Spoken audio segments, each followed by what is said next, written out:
What's up, guys? Coach Gaglione here. This is another edition of our Road to 198 series. This workout was a doozy for me.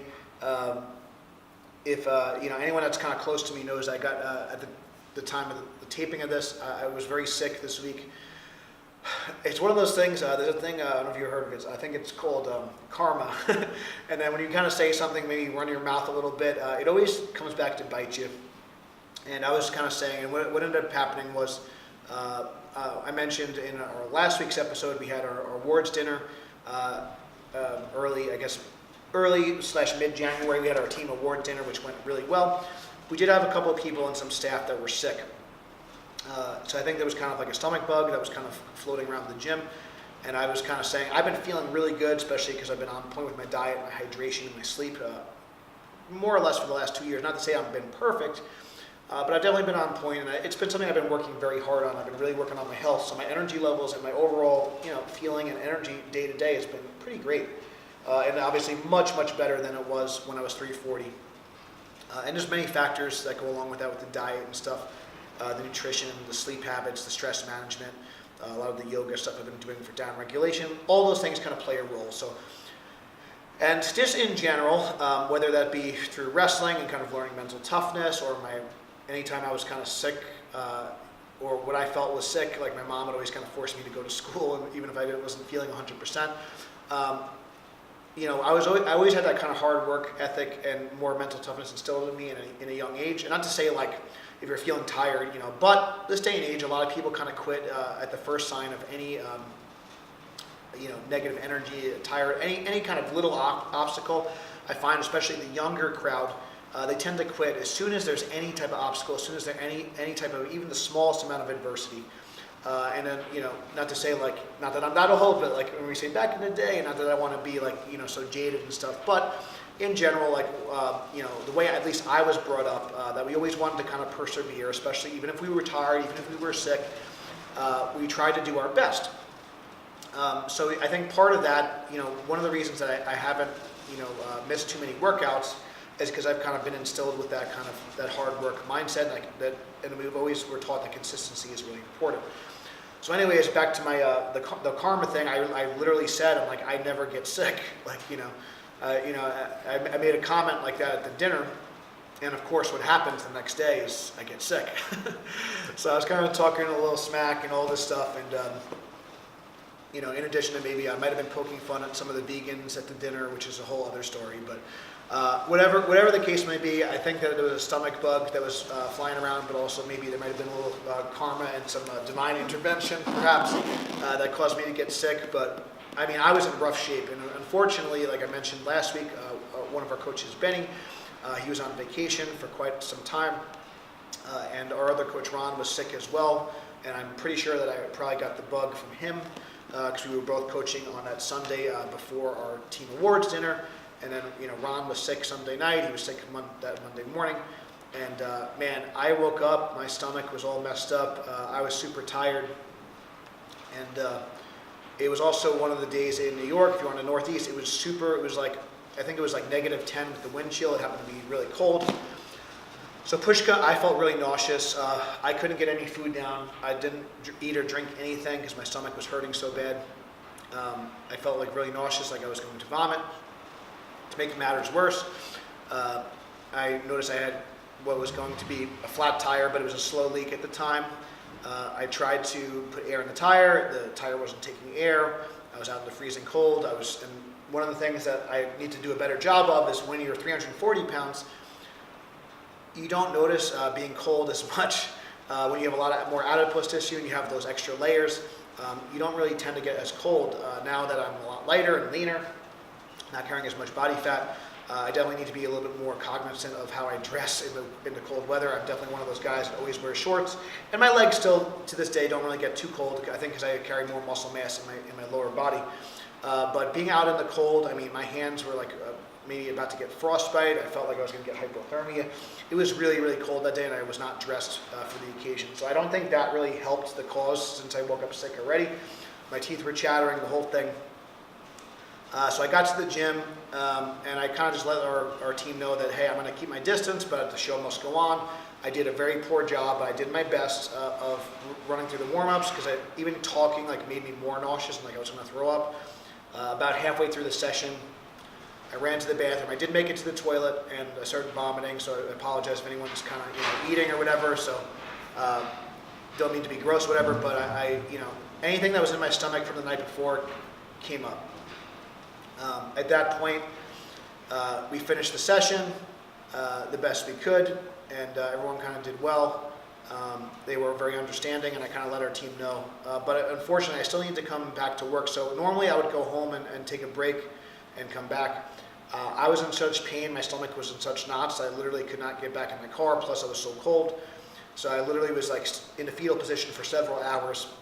I got a couple of Airx pads and some ab mats and some foam rollers, and I tried to get as comfortable as possible, and I just kind of rested literally on the gym floor, in the turf, on the turf, I should say. It was rough. It was really rough, but after I did vomit, I got I think all that out. I wasn't really able to get much food down. I think throughout that whole day, I only ate like maybe 2 oranges, and I tried to hydrate and just get my salt and sodium back in. And over the next couple of days, I started to feel a little bit better, but I did miss some training time. And the whole reason I'm kind of telling this story is that sometimes you got to call an audible and you got to move things around. One of the problems when you do train with high frequencies is now it's like one of those things where sometimes it's hard to make up that work. So if you're training 3 or 4 days a week, it's a little bit easier to kind of, if you miss a day, you could go back to that day or things like that. And I have been training with a little more frequency, so I had to kind of skip my lower body accessories for this particular week. I wanted to do another bench shirt workout this week. I elected not to do that. I just ended up doing some raw stuff and some slingshot work. I was supposed to get in my deadlift suit again and do some singles and some suit practice. And that's what the workout is today. So I elected just to do some raw stuff and work on my conventional, which as I've lost weight, the conventional has definitely been more of a weakness. It's been more of a struggle for me. My sumo has definitely improved a lot, especially in my position. But the conventional has been quite a challenge as I've lost weight in my midsection. And it's been a lot harder. And my sticking point has completely reversed from lockout to off the floor. When I was bigger, when I had a big belly and bigger thighs, I was really explosive off the floor. I can generate a lot of stiffness and power pushing my stomach into my quads, getting some leg drive off the floor. But it was very hard for me to lock out because I had such big thighs and the bar and my belly and everything would put the bar out in front of me more. So it made the lockout very challenging. And now the lockout is, if I can kind of get it moving and get it over my knees, especially for my raw lifts, my lockout is much, much better. And it's a lot harder for me to lift off the floor.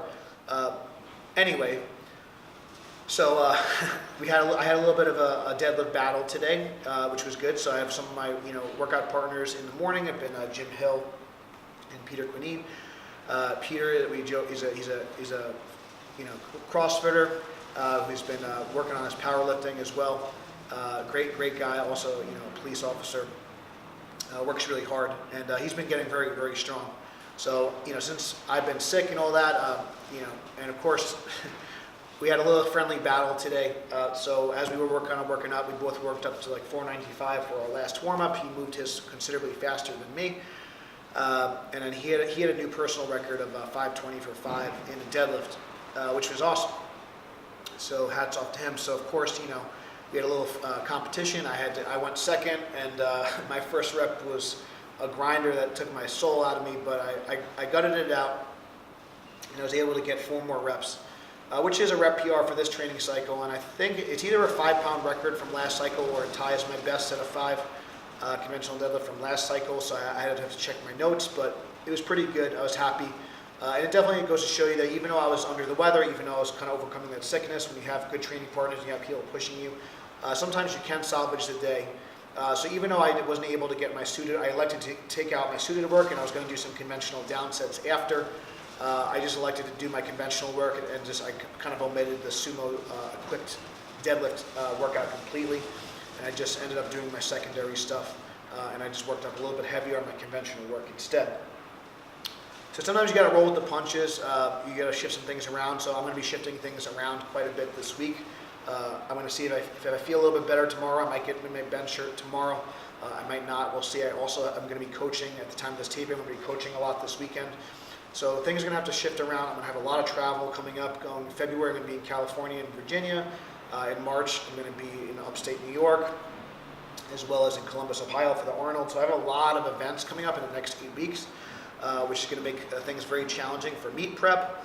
But I'm just going to do the best I can and just take things day by day. So I have a plan, and then as things unfold and depending on how I feel, I'm just going to adjust things where if I have to take volume out, if I have to lower the intensity, I'm just going to do the best I can to just get the best quality work I can for that day. So I think it's important when you are sick or when you're kind of banged up or not feeling so good, just sometimes don't be afraid to call an audible and don't be afraid to modify things as needed. But I don't think it's okay to just throw in the towel as soon as you get a little bit of adversity. Like for me, like I was literally, I could not even barely move. I just, I took a day off because I literally couldn't like physically do anything. I was in so much pain. And I just went a little bit lighter this week, and I still got some work in. I didn't take the whole week off completely, even though I felt like I wanted to. I got back on the, when you miss a workout, you always one workout to getting back on track. If you miss a meal or you cheat on a meal, you one meal to getting back on track. So I think it's an important lesson. And if you do have support and training partners, it makes it that much easier to kind of get back on track, and they can kind of push you to allow to bring your best for that day. But just realize that it's okay if you do miss some training. It's not the end of the world. You can get back on track, and especially for me, this is early in my training cycle, so I'm not going to lose too much sleep over it. So don't freak out. Life happens sometimes. Sometimes you get sick. Sometimes you're tired. Sometimes you get a flat tire. Just eliminate your obstacles. Handle one obstacle at a time. And then once you overcome those obstacles, then you can kind of move on to the next one. So that's really good advice. I had a really crazy week. I almost got lifted by a CrossFitter. It was a pretty rough time for me. Joke and P doing great. So so that was my workout this week. I'm really excited for the future. We have a lot of events coming up. We've got a lot of traveling. So it's going to be very exciting. It's going to be very hectic, but it's going to be a lot of good positive energy. I'm going to get to connect with some old friends at the Arnold and in California. It's going to be a really exciting time. So I'm just going to do the best I can. If I have to modify workouts as needed, I will kind of give you guys the updates. But just realize that things are not always perfect all the time, and that's totally fine. That's life, and it's very rare that we always have optimal conditions. So just focus on what's just do what's optimal for you in your current situation. So I hope this video helped you. If it did help you, please share it. Make sure you guys subscribe if you want future content and updates. Thank you guys so much for watching and following my journey to 198. Until next time, stay strong, and we'll see you soon.